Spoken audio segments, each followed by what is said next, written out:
focus, ideate, innovate, enable.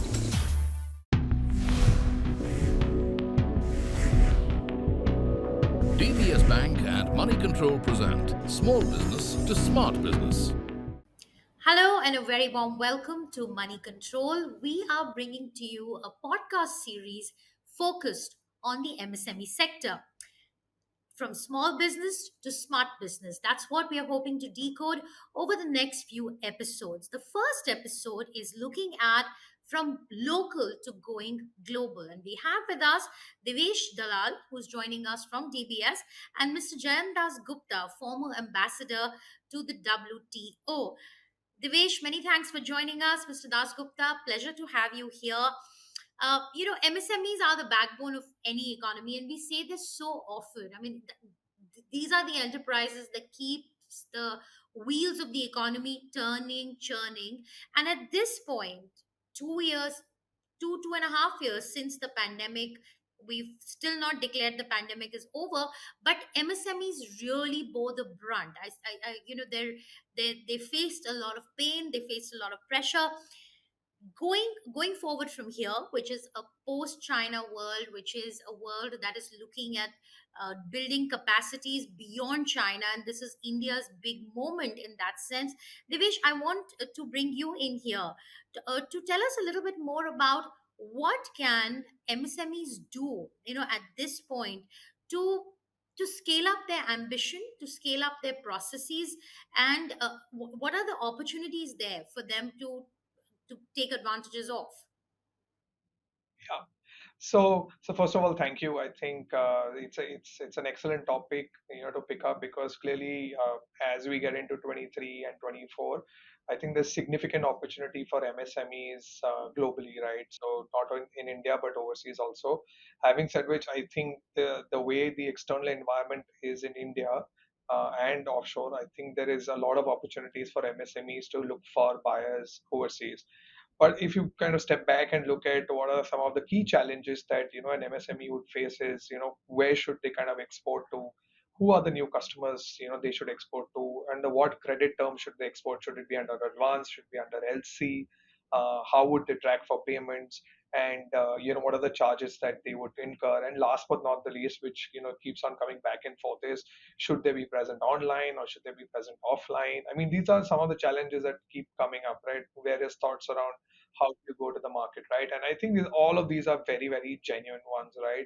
More than anything else. So I think clearly, as we've seen through the pandemic, most as MSMEs have, gone online, right? So whether it's just kind of giving information or it's actually enabling a customer to transact, but at least what we've seen is most MSMEs have gone online in some shape and form, and they've kind of even got a kind of ability to actually seek interest in terms of if there's a customer who wants to buy, then they have the ability to at least generate that interest and get the leads in, right, for themselves. So I think that's the first thing we've seen very actively. Second is obviously some of them have got payment engines linked to it, like you would have likes of PayPal, etc., or even Stripe linked to it. But those who haven't, those will be largely B2B kind of sales, right? So large orders. These are not like consumers buying from an MSME in India. So it will be largely, B2B sales that would happen. And that's the one wherein, it gets a little tricky on which markets to sell, what will be the payment terms under which you sell. And that's where I think we've seen most MSMEs looking at banks in terms of one is, they get pre-clearance from banks on certain customers around the credit profile. There are, factor covers that you can get. So I think these are things that MSMEs have started looking at because they don't want to sell without an LC sometimes. But if they are forced to, then in that case, how do they protect the credit risk, right? Because I think that's most important. So that seems to be coming in. And obviously, as MSMEs kind of grow on the export side across markets, I think financing goes hand in hand. Obviously, RBI has played a very important role in this regard in terms of ensuring that they get the right cost. The rate transmission indeed happens very, very well. So I think these are two pieces in my view which the MSMEs should kind of look at the benefits that they can avail from because of the RBI drive around giving them some interest subventions. I think that's one. And secondly, around how do they reduce their credit risk significantly in terms of ensuring that their money comes on time. Last but not the least, so we've seen platforms like Odex, etc., which have again enabled customers, freight forwarders, as well as customers who want to kind of send out goods exports as well as imports on both sides. How do you leverage technology and digital to ensure that the paper movement kind of reduces significantly, right? So this is something again that we've seen most MSMEs as well as SMEs kind of picking up in a big way. So one is the customers, what kind of customers. Second is the risk. Third is financing, and fourth is how to go digital. So these are four most important pillars in my mind. If the MSMEs kind of adopt it, I think it'd be far more easier for them to kind of penetrate in markets overseas, especially the ones which they've kind of not looked at earlier. Right. That's very tall order, Devesh, considering the kind of challenges that our homegrown MSMEs face. Let me bring in Mr. Dasgupta. Mr. Dasgupta, you have been at the WTO. You have come across, negotiators from across the world, and they've all been trying to push forward their business agenda. What are the key issues that you feel plague the Indian MSMEs at the moment for them to become, and that's holding them back from becoming major players in the global space? Well, the first thing that comes to mind is that, and Divesh mentioned about many MSMEs coming online, especially after the COVID pandemic. Now, though the MSMEs, the larger ones amongst them, the medium enterprises, may have come online, you have to bear in mind that there are 6.3 crore, 63 million MSMEs in India, which contribute about 30% to the GDP, 45% of its manufacturing, and 40% of its exports. Now, this is a humongous sector, and it is hugely diversified. From making small things to auto components, everything can be in the MSME sector, and it indeed is. Now, there is one thing which has been found out in the context of the MSME, especially in relation to exports. The awareness about the various procedures that they have to follow, and how to exploit the recent access to digital technology which has become available to Indian MSMEs at a very reasonable rate. Broadband penetration, for instance, in India is very high, and the rates for subscription of to a broadband connection is very low. So, how to exploit that? That sensitization, that awareness is lacking. That has come out in various studies. So, that is one thing which needs to be stepped up. The second point is about capacity building. An MSME may be, especially the smaller ones or the micro ones, may be producing a particular kind of product, but that product may not have a demand in the international market. So, can there be a minor tweaking of the product? A design element comes in there. It's very important. You can't just keep producing the same kind of things and expect the demand to be steady and in fact increasing in the outside world. So you have to constantly innovate and produce new things. Maybe the core remains the same, but the attractiveness of an item which you were producing 5 years ago seems to fade. So you have to keep abreast of the trends in the international market. You have to design your website, for instance, if you have one, to show the variety of products that you are capable of producing, and if possible give your potential customers a kind of a 3D uh, experience of your products. And finally, to the points that Devesh has mentioned, I would like to say that MSMEs, especially the smaller ones, suffer a lot from lack of adherence to quality standards. And in case it is a small exporter or a micro exporter, and it is an online exports e-commerce, business customer directly. It takes very little time for the feedback to come back to the producer or exporter.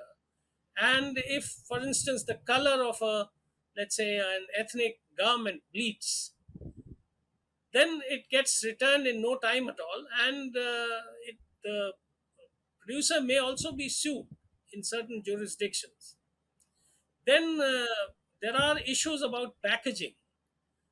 The European Union is particularly, fastidious about its packaging requirements, and it keeps raising the bar all the time. And packaging is one aspect which needs to be really, the MSME sector has to be sensitized about the packaging specifications, the requirements, and the kind of variety of packaging products that are available in India. So, apart from the factors of financing, of the risk, who's to bear the risk, there, there are two other elements which I wanted to mention. One is the returns, especially when you are making an e-commerce sale to directly to a customer. You can't, have not have a returns policy, and the customer should be given a 7 day or 10 day, or unless it is a personal product which the customer has to, for instance, wear lingerie and then try it out. So obviously it can't be returned. But there are many other things, handicraft items, for instance, or a shirt, let's say, which a customer may not like and may want to return. So you have to provide that kind of a facility.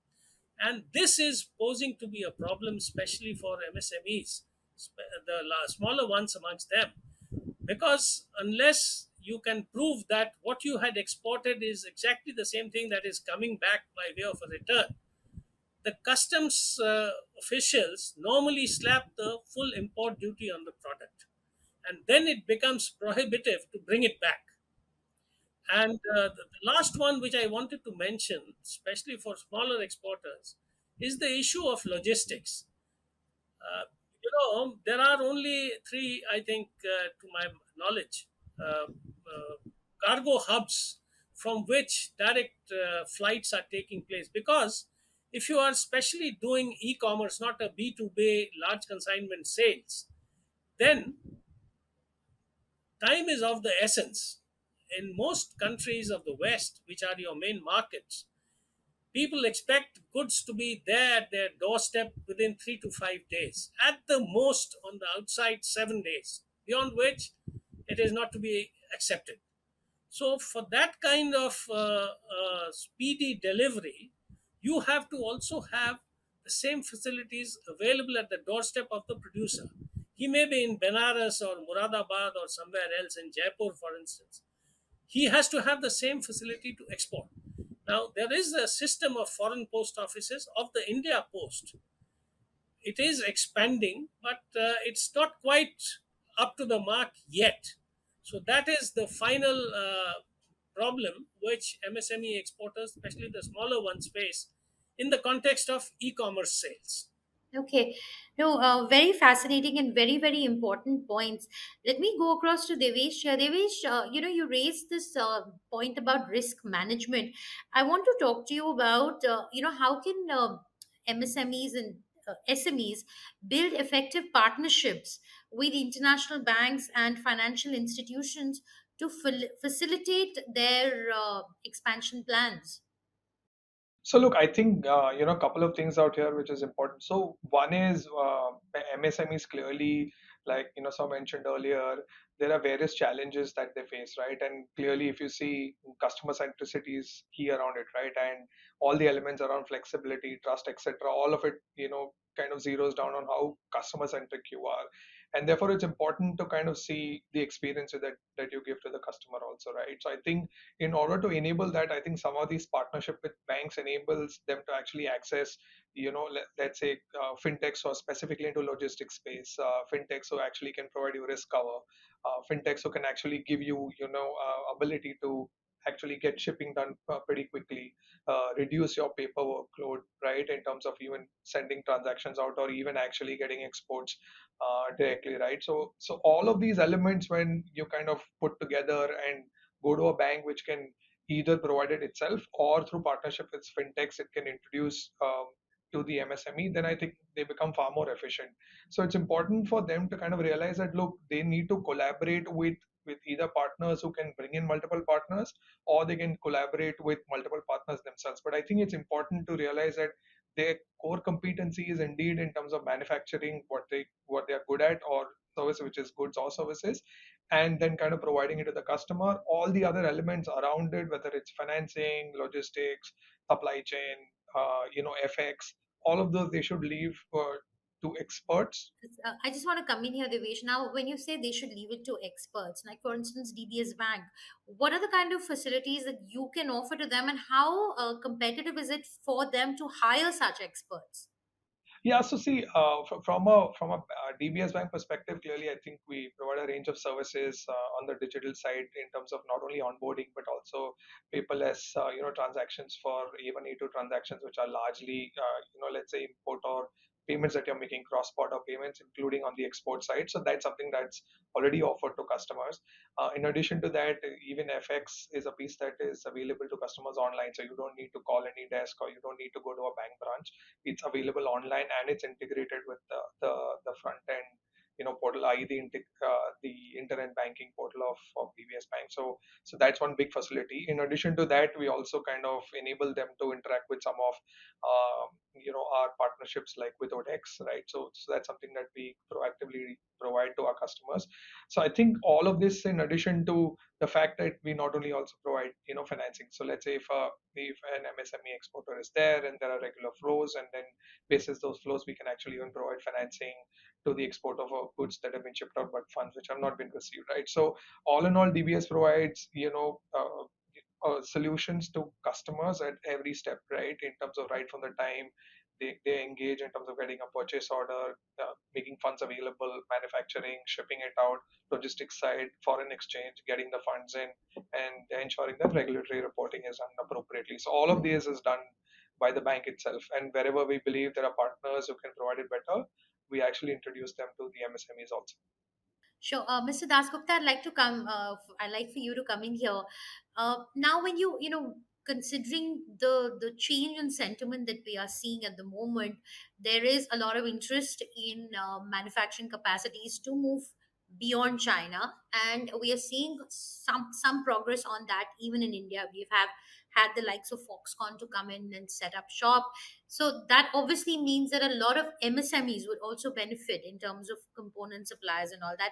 So when you mentioned that in terms of designs, in terms of digitizing, have a nice website, all of those things are important to have a global audience. But in the manufacturing space, what are the key things that you see that India could build on so that we're able to ride on this opportunity? You mentioned Foxconn, and Foxconn is indeed a very good example. When you set up a kind of a value chain which helps in hooking on to the global value chain, it requires a lead firm, which is either a very large multinational firm or which has a global footprint in most of the world.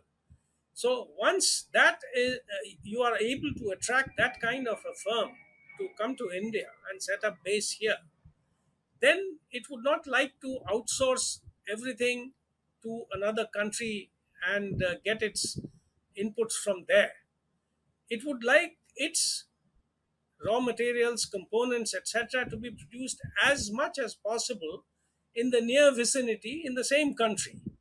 That is how the global value chains have developed, for instance, in China, in Korea, and countries like Malaysia, Thailand, Indonesia, Vietnam, increasingly, they have all become a part of the GVCs, which are located or which are given the lead by this lead firm, which is operating from out of China or other countries.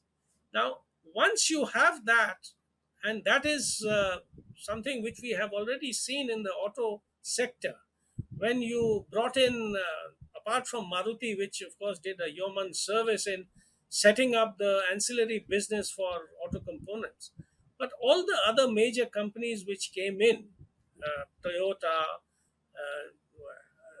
Hyundai, for instance, and now many other companies, they have their own specifications. They try to develop their vendor network, and that is how the medium sized enterprises come up.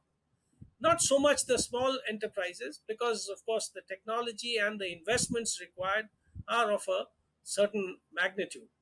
So, that is one aspect of helping the MSME sector, that you bring in investments, you bring in a lead firm, make it attractive for them, and then there would be a lot of ancillarization, and a lot of industries would set up base, maybe from other countries. They would invest in India, and they would help in the industrialization effort.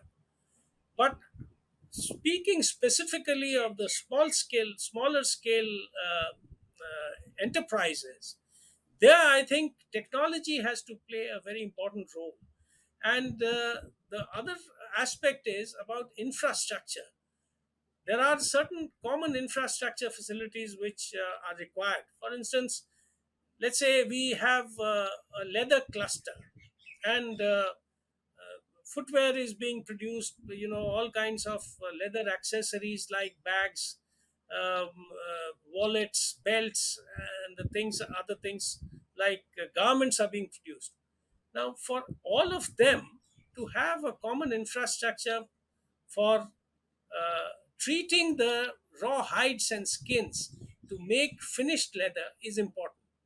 Everyone can't do it on their own, and that is, we have an excellent example in near Vellore in Tamil Nadu, where such a cluster has developed, and it has certain common facilities. The common effluent treatment plant is contributed to by the units which are located in that vicinity.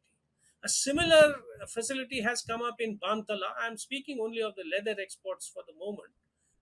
And this is the kind of thing which needs to be developed, and the government has a role to play in this.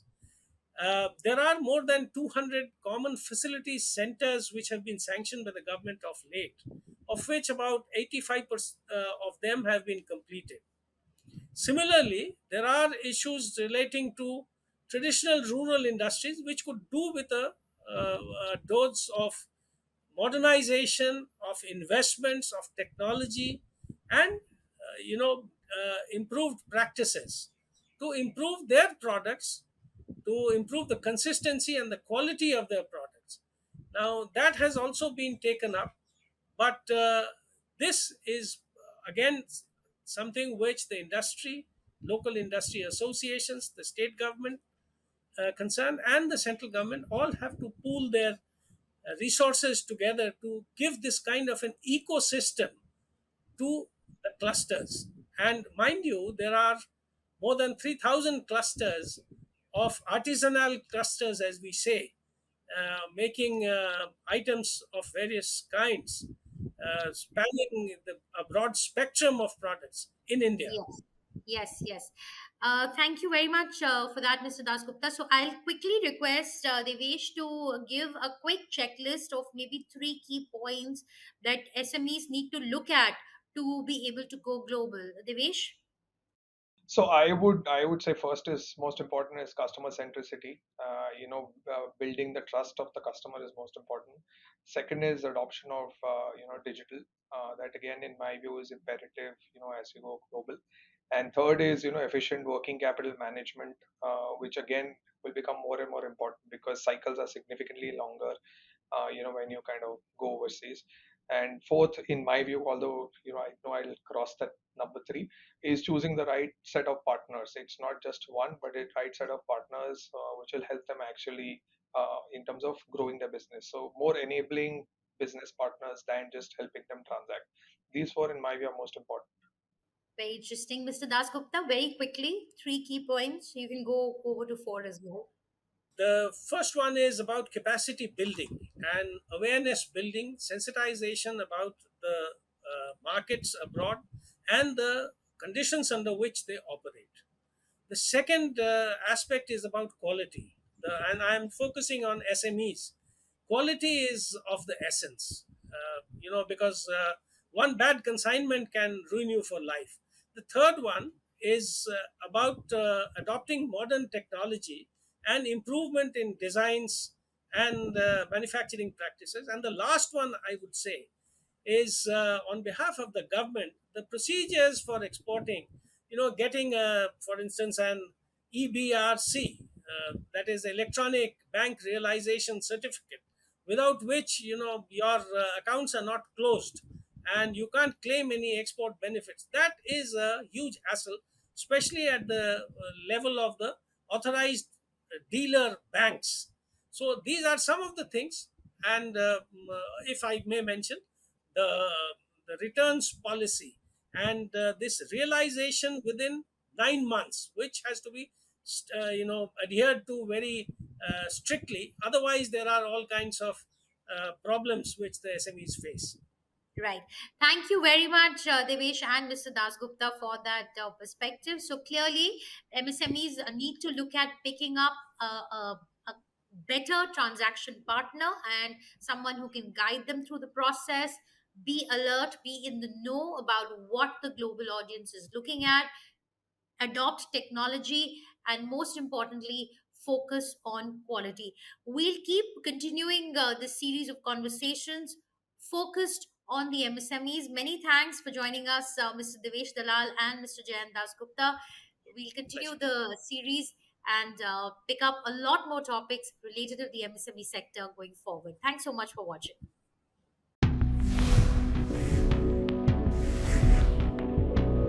DBS Bank and Money Control present Small Business to Smart Business.